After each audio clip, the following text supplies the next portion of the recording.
ਆਏ ਨੇ ਹੁਣ ਇਕੱਠੇ ਹੋ ਗਏ ਨਾ ਇਹਨੇ ਸੁਲਾ ਕਰਾ ਦੇ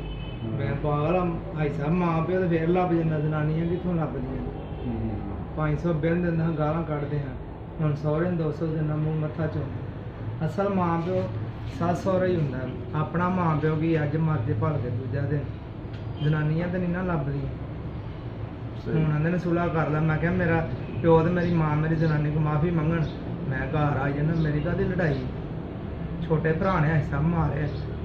3 ਦਿਨ ਹੋ ਗਏ ਮੇਰਾ ਅੰਦਰੋਂ ਦਿਲ ਰੋਂਦਾ ਮੈਂ ਦਿਲ ਨਹੀਂ ਕਰਦੀ ਮੈਂ ਰੋਟੀ ਖਾਂ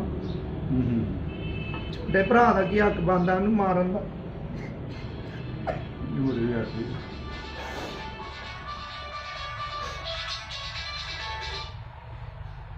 ਜਨਾਨੀਆਂ ਕਿੱਥੋਂ ਲੱਭਦੀਆਂ ਨੇ ਮਾਂ ਪਿਓ ਤਾਂ ਫਿਰ ਲੱਭ ਜਾਂਦੇ ਨੇ ਹੁਣ ਦੋਵੇਂ ਜੀ ਉਹਦੇ ਕੋਲ ਮਾਫੀ ਮੰਗਣਗੇ ਤੇ ਘਰ ਜਾਣਾ ਹੁਣ ਲੋਕਾਂ ਨੂੰ ਜਾ ਕੇ ਕਹਿੰਦੇ ਸਾਡੀ ਸੁਲਾਹ ਕਰਾਓ ਮੈਂ ਪਾਗਲ ਆ ਜਨਾਨੀ ਨੂੰ ਮਾਰ ਪਵਾ ਕੇ ਤੇ ਹੁਣ ਸੁਲਾਹ ਕਰ ਲਵਾਂ ਭਾਈ ਸਾਹਿਬ ਮੇਰੇ ਵਾਸਤੇ ਸਭ ਕੁਝ ਛੱਡ ਕੇ ਆਈ ਮੈਂ ਹੁਣ ਉਹਨੂੰ ਜ਼ਲੀਲ ਕਰਵਾਵਾਂ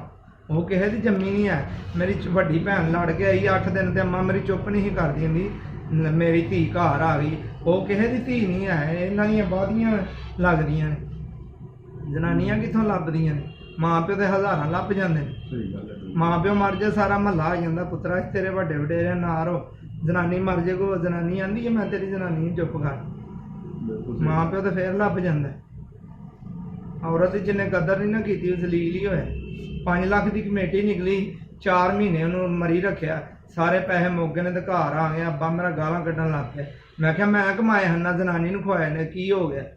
ਐਵੇਂ ਤੇ ਨਹੀਂ ਸਿਆਣੇ ਆਂਦੇ ਜਨਾਨੀ ਦੀਆਂ ਗਾਲਾਂ ਘਿਓ ਦੀਆਂ ਨਾਲਾਂ ਜਨਾਨੀ ਦੀਆਂ ਗਾਲਾਂ ਕਿੱਥੋਂ ਲੱਭਦੀਆਂ ਅੱਬਾ ਮੇਰਾ ਆਂਦਾ 12 ਵਜੇ ਸੁੱਤੀ ਪਈ ਉੱਠਦੀ ਤੇਰੀ ਜਨਾਨੀ ਕੰਮ ਕਰਵਾ ਦੇਖੋ ਮੈਂ ਕਿਹਾ ਤੁਹਾਨੂੰ ਕਾਹਦੇ ਲਈ ਰੱਖਿਆ ਜੇ ਮੇਰੀ ਜਨਾਨੀ ਨੇ ਕੰਮ ਕਰਨੇ ਭਾਈ ਸਾਹਿਬ ਉਹਨੂੰ ਮੈਂ ਪੈਰ ਨਹੀਂ ਥੱਲੇ ਲਾਣ ਦਿੰਦਾ ਬੱਚੇ ਆਪ ਸਕੂਲੇ ਛੱਡ ਕੇ ਉਹਨਾਂ ਤਿਆਰ ਕਰਕੇ ਫਰਸ਼ ਧੋਣਾ ਭਾਂਡੇ ਮੈਂ ਧੋਣਾ ਹਾਂਜੀ ਉਹਨੂੰ ਜਿੰਨਾ ਜੇ ਮੈਂ ਘੁੱਟ ਕੇ ਨਾ ਸਮਾਂ ਮੈਨੂੰ ਨੀਂਦਰ ਹੀ ਨਹੀਂ ਪੈਂਦੀ ਹੈ ਮੇਰਾ ਅੰਦਰੋਂ ਦਿਲ 3 ਦਿਨ ਮੈਂ ਰੋਟੀ ਨਹੀਂ ਖਾਧੀ ਹੈ ਮੈਨੂੰ ਪਤਾ ਜਿਵੇਂ ਮੈਂ ਦਿਹਾੜੀਆਂ ਕੱਢੀਆਂ